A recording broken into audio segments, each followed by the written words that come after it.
Hello, everybody. This is Danny Mathematics again.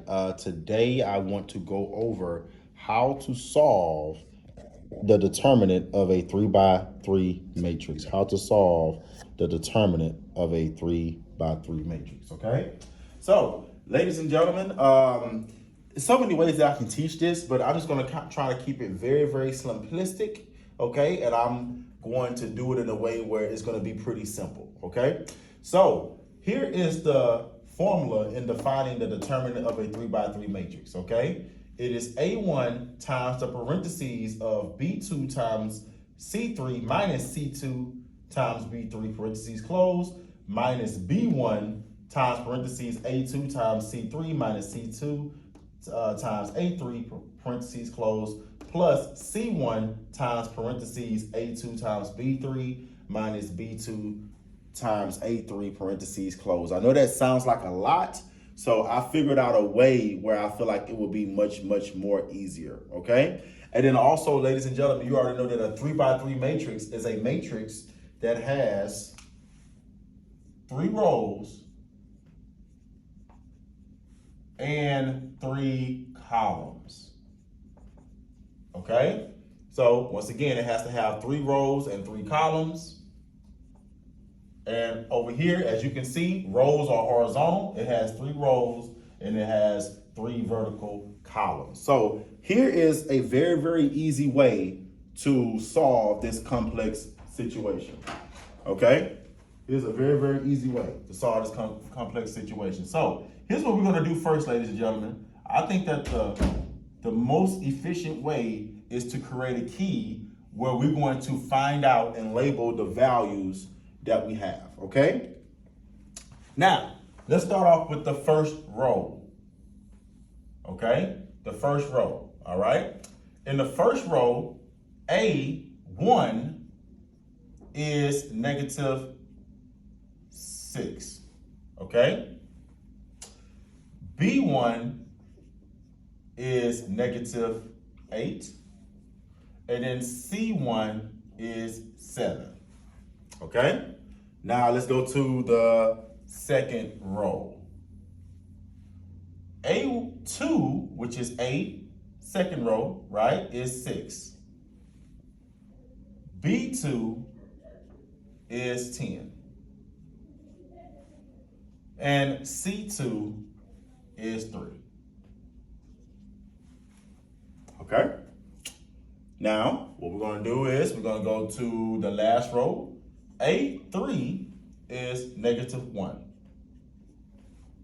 Okay? B3 is negative 6. And C3 is negative 9. So, ladies and gentlemen, it is very important to create a key to where you can actually identify all the values, because once again, ladies and gentlemen, when you're doing complex formulas, it only takes one wrong value to throw the whole solution off, okay? It only takes one wrong value, or putting the value in the wrong position could make everything be incorrect, okay? So that's why I suggest for you to create a key to where you can label the values, okay? So now, let's just go ahead and start off with the formula. Let me go ahead and write out the formula again. I understand, ladies and gentlemen, this is pretty long, but because we already know the values of, let's just say, our variables or whatever, then we know what to plug in, okay? So we're just gonna go part by part to make it be easy. So once again, over here's the formula, but I'm just gonna go to part by part. So I have A1 times parentheses B2 times C3 minus C2 times B3, okay? Let's just start off with this part. And let's plug in the values, okay? A1, as you can see, A1 is negative 6. Okay, A1 is negative 6. Now everything inside. You can just put little parentheses because the values of these parts are going to be implemented, okay? All right, so once again, we know that A1 is -6. We know that B2 is 10. So in the B2 slot, I'm gonna put 10. C3 is supposed to be 3, is -9. Okay. C2 is 3. And then B3 is -6. Okay. All right. Now, let's go to the next part. The next part is going to be minus B1 parentheses, everything within the parentheses. So inside the parentheses for B1, we have A2 times C3 minus C2 times A3. Okay? So once again, ladies and gentlemen, just like we did before, we're just gonna plug in those values. So once again, I have a minus sign, minus B1. B1 in this particular case is a -8. Okay, it's a -8. So I'm gonna put it in parentheses because it's gonna be two negatives, which is gonna actually go into a positive. But we're gonna talk about that when we get to that part, okay? So, A2 is 6. A2 is 6. C3 is -9. -9 minus, okay, C2 is 3, and A3 is -1. Okay, once again, ladies and gentlemen, all we're doing is just plugging in the values where they go within the formula. Okay, and then the last part, guys, we have this plus C1 times everything inside. Let's go ahead and do that. So I have a plus C1 times everything inside. So C1, I have a A2 times B3 minus B2 times A3. And once again, all we're gonna do, ladies and gentlemen, is just plug in those values. So C1 is 7. So it's gonna be 7 times everything within the parentheses.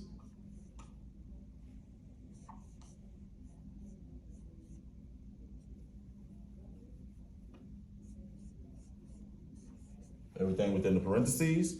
Once again, A2 is 6. B3 is -6. B2 is 10. And then A3 is -1.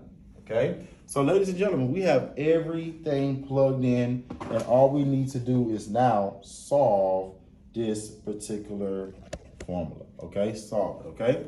So now let's go ahead and start off with the first part. Okay, just want to make sure that my screen is straight. Okay. There we go. All right, let's go ahead and start off with the first part. Okay. So right here, once again, I still have -6 on the outside. And then all I'm going to do is just multiply and subtract everything inside. Okay. 10 times -9 is a -90.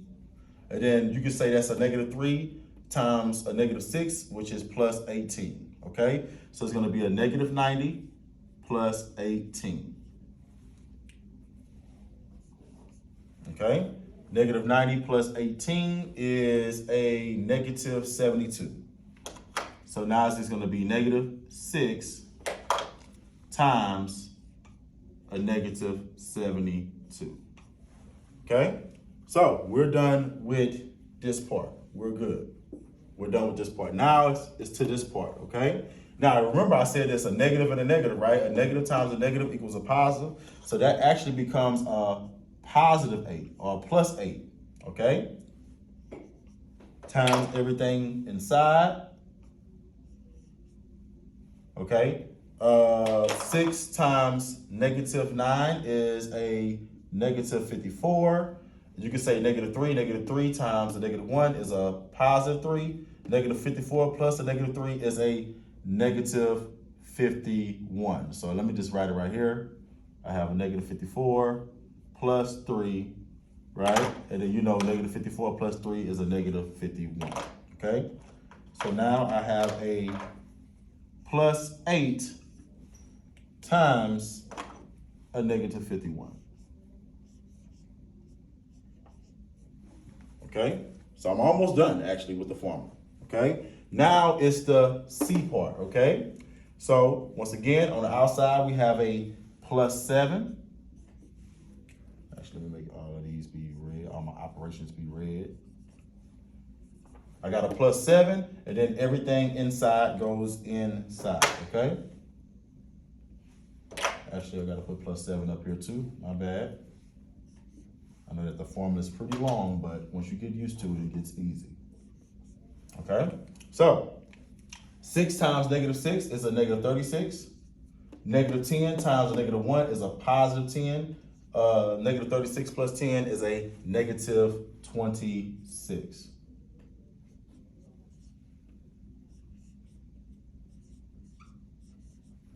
Okay, it's a -26. So now, ladies and gentlemen, all we have to do is just multiply and subtract. Just multiply and subtract. So let's go ahead and do that. Let me get my calculator. Okay, so let's start off with the first part, which is -6 times a -72. Remember, a negative times a negative is a positive. So -6 times a -72 is 432. Okay? 432. Now let's go to the next part, which is a +8 times a -51. Remember, a positive times a negative is a negative. So +8 times a -51 is a -408.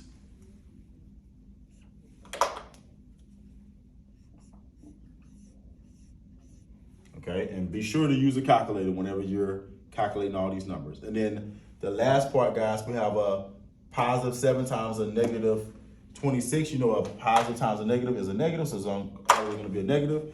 So a +7 times a -26 is a -182. So now, ladies and gentlemen, we are actually down to the last and final step. All we got to do is just add or subtract all these numbers together, okay?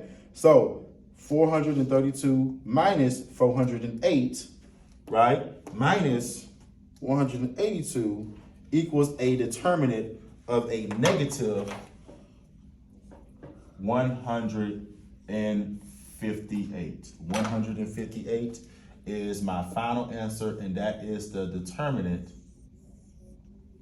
of this 3x3 matrix, okay? I will for sure come out with more examples of how to solve a 3x3 matrix. But the main thing is, ladies and gentlemen, create a key to where you can actually label the values and you already know what each part and its value that is connected to that part, right? So with you knowing the values, when you plug into the formula, you can easily identify what is what, okay? Because for example, we know that the value of A1 is -6, we know that the value of B2 is 10, and so on and so forth. So all we did was just plug in those values in the formula and simplify and solve the formula, okay? So thank y'all so much, guys, and I will talk to you next time.